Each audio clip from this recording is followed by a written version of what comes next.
Hello and welcome to another episode of the Cultivate Church Planting podcast. Today I have the privilege of talking with the leaders of the Cultivate Church Planting program. Ed, Nick, Bruce, and I will tell you a little bit about ourselves and how we got involved in planting churches within the Calvary Global Network.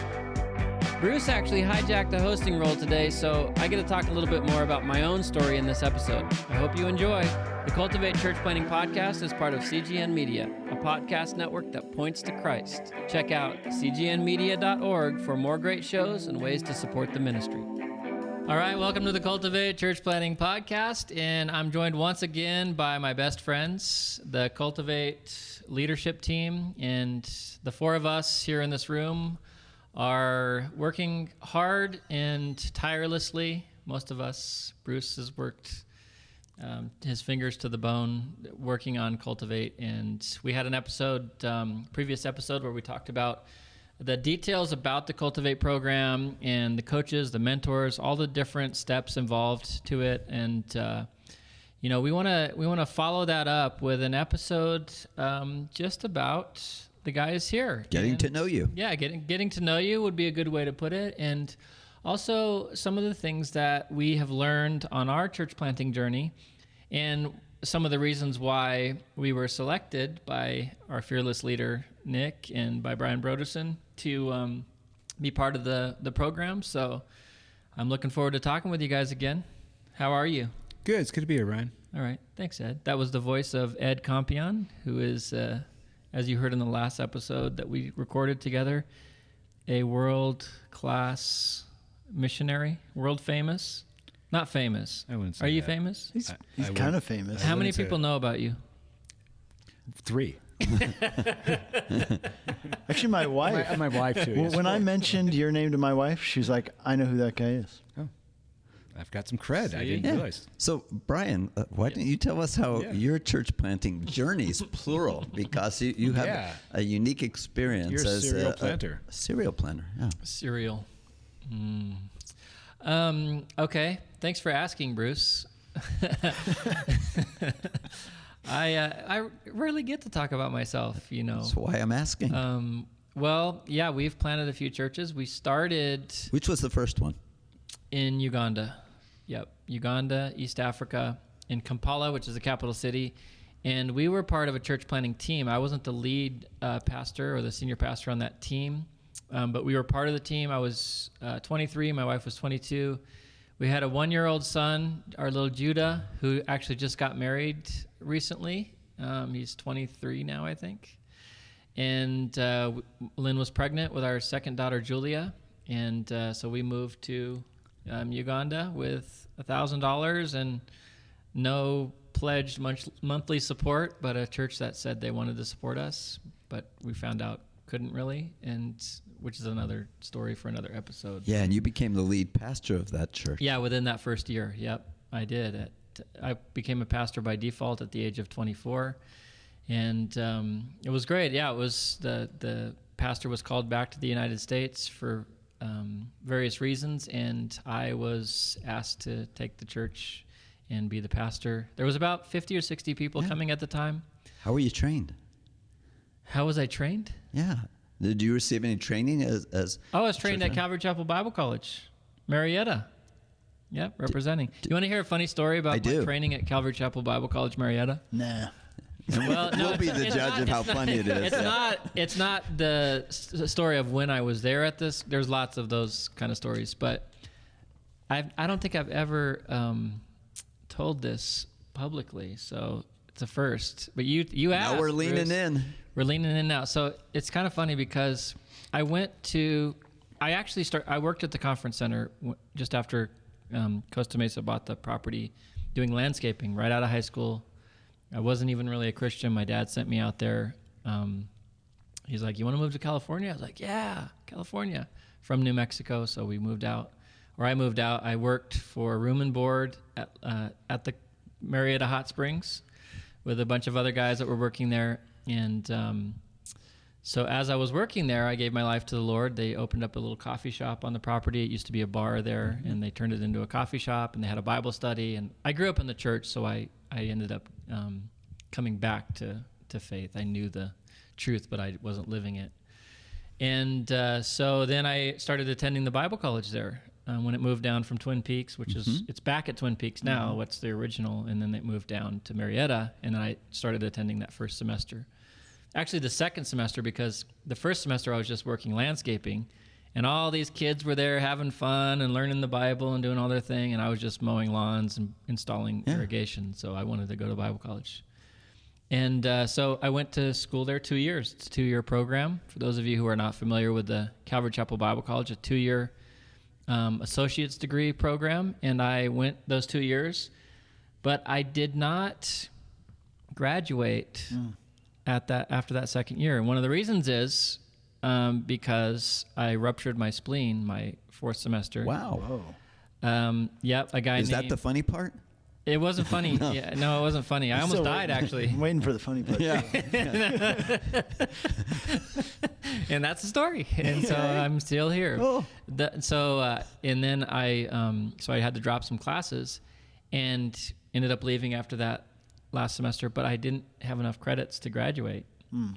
So when we went to Uganda, we started not only a church, we church planted there, but we planted a Calvary Chapel Bible College extension campus, which is still there to this day. And Ugandans and Kenyans are getting Bible college degrees from Calvary Chapel Bible College through the extension program. Fantastic. So I taught there. That was one of my roles on this church planting team, was to teach at the Bible college. Yeah. And so I taught, and we taught we were there for 10 years. So you hadn't graduated Bible college, but you were teaching Bible college is the funny part. I was teaching it. Yeah, that's funny. And then, long story, we moved back to the States. Then we went to plant a church in Washington. We were there for 4 years. And then I was called to take over a Calvary Chapel, sort of a replant, I would say, a great church in Auckland, New Zealand, and kind of revitalize and give some vision and that sort of thing.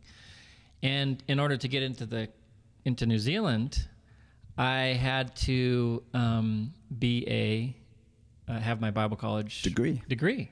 Yeah, and my ordination certificate and things like that. So I actually emailed, I think it was Andy Dean that was there at the time, and it was a friend of mine, and I said, hey, listen, this is kind of embarrassing, but in the year 1999 was my last semester at Bible college, and I never graduated. I still had classes to fill in. I said, but I've been teaching at a Bible college for 10 years, and here's the even more embarrassing part. I hope I don't get anybody in trouble or people feel let down, but I taught at Marietta a missions class at the Bible college that they still have recorded that they do for their online courses. That was fantastic. Without having my so this is kind of this is an expose. This is a confessional. This is the confessional. This is an expose. Scandal. But so I said, hey, I've taught all this, and so basically what they did is applied my teaching experience and the classes I literally taught as credits. I didn't need that many. And then so I graduated from Calvary Chapel Bible College in 2018. Oh, praise God. So congratulations. I started in 1998. I graduated in 2018. Hey, lots of people go to Bible college for 19 years. So since I usurped the microphone from you, let's get to know Ed a little better. So Ed, as I recall from your story, you were training cross-cultural missionaries at Shepherd's Staff in northern Baja and learning in an international context, cross-cultural context. And I believe you were there for about 2 years before you went to plant a church on another continent. So share with us a little bit about your story as a church planter. Well, we were serving at Calvary Training Center in a little community called La Gloria, training both Americans, as in the sense of USA, and then also Mexicans who were going to unreached people groups there at the training center. Going really well. Things transitioned there. I was asked to go to Africa to help out with a project. My wife and I were caring for, my wife and my whole family, as we were there just working on this project, not related to church planting, were caring for a little baby that was named Yop, which means Job. And this kid was suffering. They couldn't figure out what was happening. And while we were caring for this baby in our house, first time in years, we had diapers in our house and all this other stuff. This baby died. And it rocked us. And I went to where there was this little baby church plant going on, a Calvary plant, And I just sort of stood in the window and looked out over the slum that we were working in, and it just broke me thinking, how's the gospel hitting these people? What are we going to do about this? And I realized all my time at Calvary Training Center was also training me. And I came to my wife and said, I think we're called to plant. And that pastor there, their team was breaking up, wasn't working out really well. He left. And so we started gathering people together, and we planted a church. But our goal was never to be the pastor as much as be a pastor and then develop other churches under that. So it'd be sort of this exponential sort of model. And so that church went well. Another American came in, or was already part of our team, and he took over, did an excellent job. The work continues to this day. Was that in Mexico? No, this is in Kenya. Sorry. Oh, yeah. I was in Baja. Yeah. You went to Kenya. Yeah. Sorry. Okay. Made a little jump there. So, yeah, they're in Nairobi, Kenya. We had been asked to go help out a team there. Mm-hmm. That team disintegrated. We planted this church, this wonderful church of just beautiful people there in Satellite Slum. Went really well.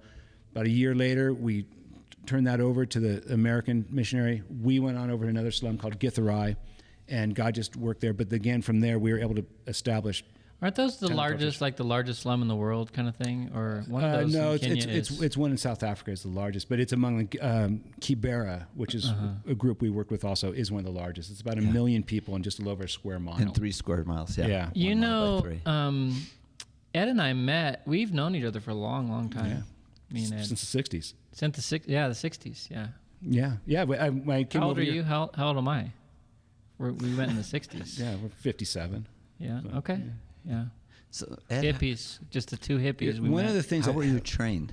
Well, that's what I was going to get to. Yeah. Largely wasn't. I was trained in help people be missionaries. That was my background. That was my experience. But I knew that the answer for that gospel question, looking on that slum, are healthy churches preaching Christ. Otherwise, it's just whatever. We can do all kinds of other help, but it's not, eternal help. So we need to establish churches and establish a model that establish other churches. So I had been an associate pastor. I'd helped out, but I'd never been the guy. And suddenly I was, and my immediate response was, I need to train Africans to do this. That was like, that's step 2. That was the epiphany. Yeah, that was the step 2 immediately. Like, okay, I'll do this, but I need to do this. Temporary. Yeah. So largely how I was trained was experience and really great mentors, including you, Bruce. One of the things Is that why you asked the question, Bruce? No, but No. Hey, Ed. this is something. Who that, was the best This goes mentor? to goes to who we are as Cultivate, though. One of my greatest memories is, I'm this, young lead pastor, as an old guy, but as young lead pastor, trying to figure things out. And Bruce, we were sent out of Bruce's church. We're missionaries sent from Nexus. And Bruce would come over and, his goal wasn't come over and accomplish a bunch of tasks, his team. Their goal was help their missionaries on the ground. And largely that was help us train others, but also help my wife and my 2 children. And so Bruce and I are 2 guys that wake up early. So we'd get up at 4 or 5 and have coffee, and I'd have my own little mini pastors conference and training time all week or for 10 days while they're there. So that was a lot of my training. Yeah. I don't think of myself as too ignorant. I did a lot of reading, a lot of, I know scripture, so I knew what a shepherd was, but it was definitely a lot like you, Brian, backing into it and going, here we are. So on-the-job training. let's circle in and get to know Nick. So Nick, you oversee the Cultivate. Wait a Church minute. Who Planting. made you the host of the Cultivate Church Planting podcast? I usurped the microphone. Go ahead, Bruce. So, Nick, you are frequently a host of podcasts, but as the leader of this team and as part of this core team, we want everybody to get a chance to get to know you. So tell us about your experience and the first church plant that you were involved in.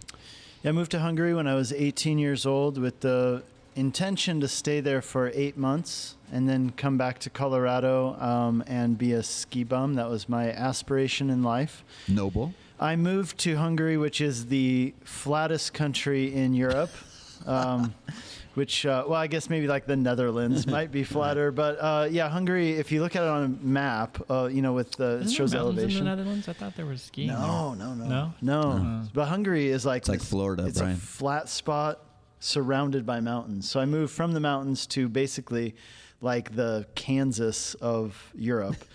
And I had moved there just with the intention to help out a church plant. See, what happened is that I went to a conference. I got invited by the assistant pastor at the church I was attending.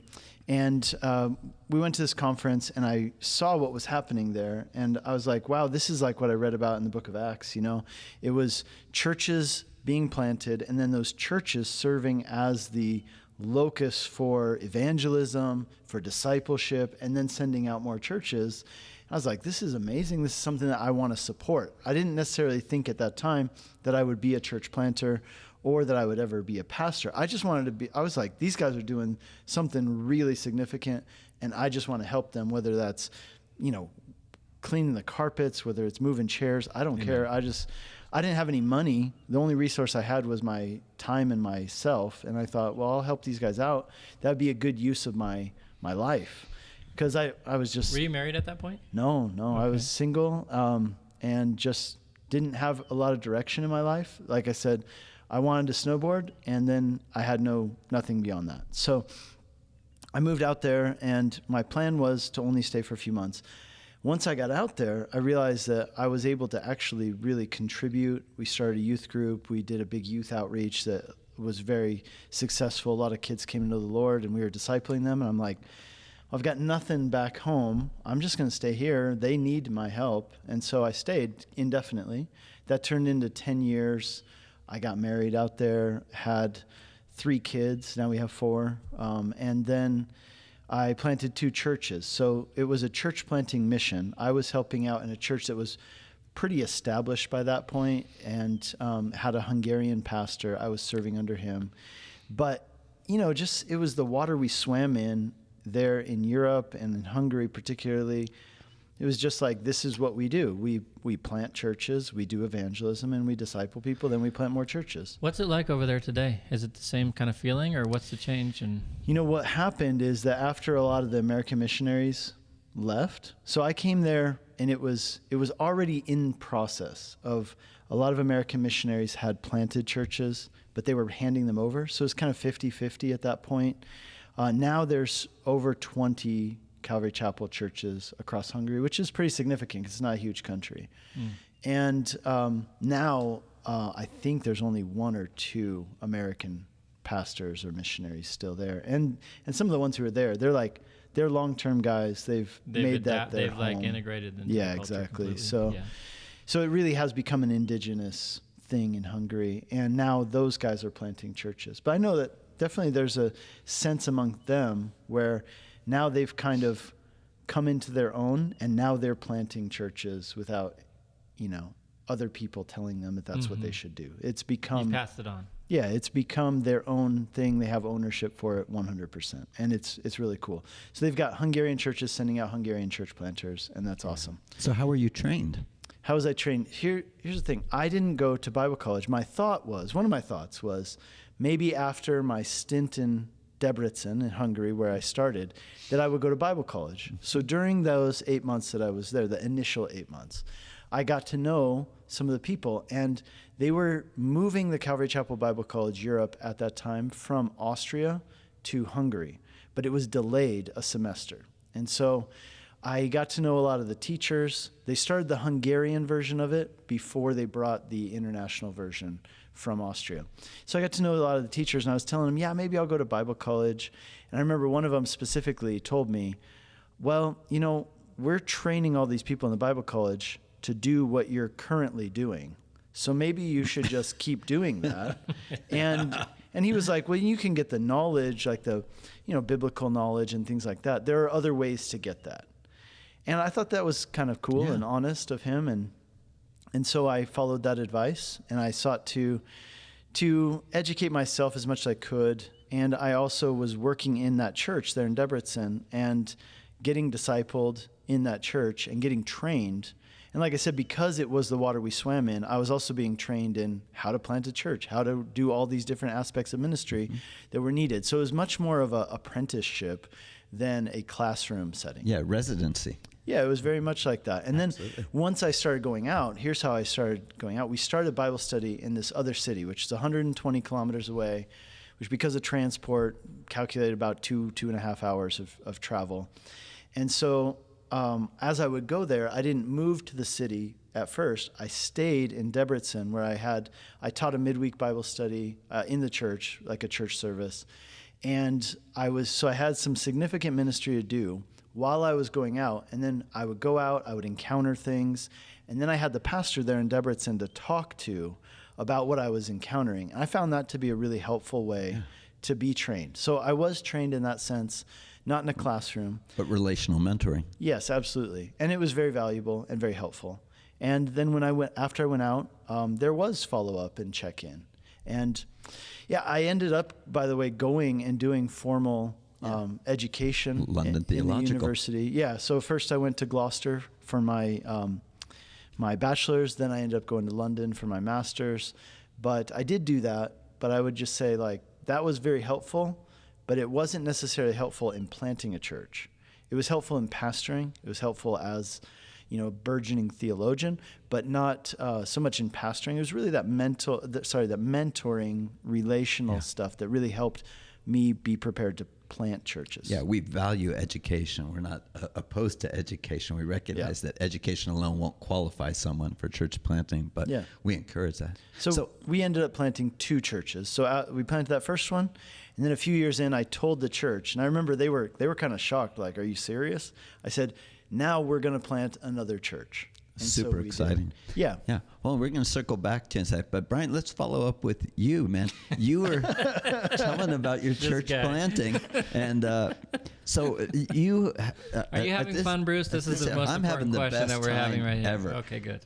You cut out at this for this, table like. are the one who's planted more churches as a serial church planter than any of us, uniquely as that lead pastor. So far. Am I the only one that thinks when you say serial church planter, I think of cereal, like Captain breakfast Crunch. cereal? Yeah. I was thinking like serial killer. I wasn't thinking Serial either. killer. Well, that's the first thing that comes to my mind. The that's Apostle dark, Paul. Nick. Yeah. Man. Like the Apostle Paul. messed That's what up. I was thinking. So what would Brian today share with Brian in that first church plant that you were involved in East Africa? What have you learned today that you wish you know then? He's saying, like, share with yourself. Share with as myself. a concept. Yeah, no, as a concept. What would you want to know that you know today that you didn't know then? Man, there's so many things that I could say, but I feel like when we first started out, we were under prepared. It doesn't mean I think we shouldn't have set out at that particular time, because God worked it out perfectly. But if you could think of 1 or 2 things that you'd want to tell. I'm saying that I feel like you should have been more prepared, not only with how to go about doing this. And part of the problem was I wasn't the initiator. Like, this is over You're my part of a team. career of church planting, pastoring. I've grown into the gifting of initiating and leading and that sort of thing. I wasn't on this, and so I didn't know what I was doing. None of us did, but I thought that some of us did know what we were doing, but it really didn't work out that way. So we learned along the ways, but preparing and also financially preparing. Yeah. A lot of times we get so spiritual that we forget to talk about money, and when it comes to church planting, it's expensive. When it comes to living, is expensive. And you think you're going to Africa. Oh, it must be cheap over there. I'll give you $10 a month, and you can buy a mansion, bushel of matoke. Do they have matoke in Kenya? Yeah, we call it ugali. Ugali. Yes. It's it's like a plantain, unripe banana kind of mashed potato type thing. No, we're speaking of 2 different things. No, you're thinking of posho. We call it posho. Yeah, That's ugali. the millet flour. Yeah, we do have something similar to matoke though. Yep. So then, what's the big deal? How much does it cost to have a hut, with some thatch roof on it, kind of thing? Because that's Africa, right?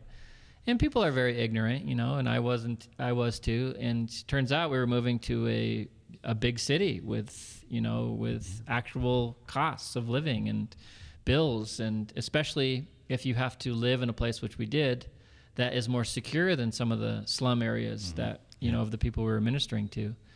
And so preparing, and then also looking at finances. And I think it's biblical when Jesus says you don't go out to plant or to build a tower without Counting the cost. counting the costs. Yeah. So this is it's not a carnal method of preparation. So we would recognize that the success of the church planter isn't dependent upon whether they were heavily funded or received less funding, but we would also endorse being practical and understanding a budget and if you can choose between expenses. being heavily funded or underfunded, I would definitely choose the heavily funded. Yeah. Yeah. But God has different options. Yeah. You know, if we were, who knows what we'd have done different if we had more than enough money, because there was a lot of times we had to walk by faith. Well, I mean, we have discovered Most of the time. that those who are heavily funded or those who receive less significant funding after the first 2 years, that there is no difference in terms of the relative success. But I think to your point, Brian, that church planters need to understand the reality of budgeting and financing, that just being so spiritual that where God guides, he provides without any thought of the actual costs involved is not prudent. I think that's one of the lessons that you're talking about, which is really valuable. Yeah. You don't have to choose between where God guides, God provides, and actually budgeting. They're Amen. both It's together. a both They work and. together. Yeah. Amen. How about for you, Ed? We're planning for 10 years. You're pastoring a church now in Morro Bay in the central coast of California. What would you want to say to Ed as he went out to Africa? What are some of the lessons that you It's thought the were important? same two things I've said to the people we've sent out, not only from Morro Bay, but many of the Africans we sent out. And first is that the ultimate model of the church planter is coming from Acts 13 with Barnabas and Saul at that point. And we have these two guys, and it began as an act of worship. They were together waiting on the Lord. It's worship. If the church plant doesn't begin in worship and just communion with the Lord, you can do some stuff, but it's going to be pretty hollow. But it needs to continue in that if you ever drop that. So first and foremost is their personal relationship with the Lord. Like that can't be compromised for pragmatism. Begun in the spirit, not going to be completed in the flesh. Amen. Amen. And then the second part of it doesn't matter. It's going to be the hardest 18 months or so of your life. It's just what it is. It's just, it's bashing your head against a wall and for the glory of God. So, Brian, did you want to talk about when Saul's name was changed to Paul? Did you want to jump on that? Okay, we'll pass on. Thank you for asking. We'll just pass over that like my people do. But I tell the guys as they go out is you've got about 18 months and you need to build some accountability about that. My wife and I call it church planning mode. That means we're, 7 days a week of work, your Sabbath is creative. And the idea of a 40-hour work week doesn't matter because you're in hour 65. That's just reality. But that is burning red, and you can't live there. There has to be a spot in about 18 months where other leaders, Lord willing, a coach, a church planting coach, and your spouse has the permission to speak in your life. Say, I don't care where the church plant's at now. We have to start bringing the reins back and start getting back to normal flow of life. But there is that. That's good advice. Compion house, we call it church planting mode. Amen. Don't look at me. You've hijacked this thing. So What's your next Nick, question? Nick, how about for you? As you've been doing this now, not only in Hungary, but you came to Colorado where you were raised in the Denver area, and you're now in Longmont, not far away from Denver, and you've taken over a church that was previously planted and done amazing things. Amen. But as you think back to Nick in Hungary as a church planter, what sort of advice would you want to give that arguably would be applicable for all the church planters and mentors listening to this podcast that Brian Kelly hosts so well? There's a sense in which I look back at my younger self, and I want to make sure that my younger self continues to inform my now slightly older self. Because the thing I had when I was young is that I had nothing to lose, first of all. And it's really easy to be bold and step out in faith when you've got nothing else, right? Yeah. But I was willing to move. I was willing to plant churches. I was willing to step out in faith in ways that I want to make sure that I don't get afraid of doing now that I'm getting older. Because it's profound. Yeah. Amen. Now I do have more to lose, to be honest. But I don't want that to stop me from following where the Lord would lead me in faith. That's good too. That's good. I like that. Yeah. That's the best one probably. Yours and his are probably the best. Good job. No one asked Bruce because he's the host. I'm going to ask myself the question. No, you can't do that. You can't have it both ways, my man. The other thing that I think that I do have some regrets looking back at planting that church, the first church in Eger. I think I I could have done better. Now, I think there are a lot of things that I left on the table, so to say, things that were opportunities that I didn't know to do, because you don't know what you don't know, right? And we're blind to our blind spots. That's right. And now looking back, I'm like, wow, I could have done so much better. A lot of it for me has to do with administrative stuff. I focused a lot on teaching the Bible, and by the grace of God, our church grew. But I think that there are some things that I could have done which would have helped to make our church stronger, which would have helped our church be set up for more success. I learned a lot of those things the hard way. I wish that for the sake of the people I ministered to, that I would have not had to learn them through stumbling through them. You know what I mean? So I think those are things that I look back on and think, man, I would have done some things differently, mostly regarding those giving away ministry. That's something I would have done more. I would have given away more ministry, and I would have empowered more people rather than just doing stuff myself. Yeah, that's good. Brian, thanks for letting me usurp the microphone for a bit. You're most gracious host. Thank you guys for being on the show. I think it's good to have these times of talking and working through the... Before we go, though, I just do have one question for you, Bruce. Yeah. How about when you started out? What's something that you would tell your younger self that... Yeah, so thinking back, one of my biggest regrets in life, as well as in church planting or pastoral ministry, is I assumed that my wife, because she was the only one who seemed qualified in this very small group of people to be a women's ministry leader or children's ministry leader, that I just presumed that was what she was called to do. And she was very gracious and incredibly capable. She's the godliest woman that I've ever met. Have you met my wife, though? Because I think my wife takes offense. You've met my wife. So. And I think it's important that you feel the same way that your wife is the godliest woman that you've ever met. That's a good thing. All right. And she did a great job, but she never felt called to it. What about Elizabeth Elliot? And as soon as had she been there, Trump card. We haven't had the pleasure of meeting. Boom. And so that would be probably my biggest regret. And I think the second is, especially earlier in my ministry life, I'm humbled to say this and confess this, that I thought I was the smartest guy in the room, and that pride makes it really difficult to listen to other people when they're sharing ideas that you don't think are as good as your own. And I wish that I had discovered that earlier in life. Yeah, that's good. Don't we all? Do you want me to tell you my story, how I got started? Yeah, of course I do. Okay. You want to ask the question? I want the 2-minute version. The minute version? No, 2-minute version. Okay. Yeah. Yeah, so I had a Bible study in Santa Ana. My wife and I were attending church at Calvary Chapel, Costa Mesa. And I was a relatively new Christian. I'd been walking with Christ for about 6 months. Is that in California? Yeah, thank you so much for asking. That's the thing that Californians never realize. They just talk about California like everybody knows. Like everybody knows it. Yeah, and Saudi Arabians. There's a lot of pride in California. Saudi Arabians don't have to say where Mecca is either. Okay. Calvary Chapel, Costa Mesa is. I was just thinking Santa Ana. Maybe people don't know where that's at. Yes. And New Yorkers have a lot of pride. Californians have a lot I've already confessed. Okay. All right. So I was born in there were California, 45 people coming to a home Bible study, and I'd been reading through the Bible from Genesis, and I got to James 3:1, let few become teachers because they'll be held to a stricter judgment. And my jaw dropped. I was so scared that I was going to be judged for what I was teaching. I recognized I'd never gone to Bible college or had training. So I called the church at Calvary Chapel, Costa Mesa, and asked to speak to Pastor Chuck, this church that at the time was about 12 to 16,000 people. And for some reason, he answered the phone. And almost in a panic, just shared with them, like, I just read this, there's all these people. And Pastor Chuck was literally laughing on the other end of the line. And he just encouraged me. Was he laughing at you or with you? That's both and. Okay. Yeah. All right. And he encouraged me that I didn't have to go to Bible college, but if I wanted to go to the School of Ministry at Calvary Chapel, Costa Mesa, to get some training, that the pastor was leading that, Pastor Carl Westerland, would work with me with my work schedule.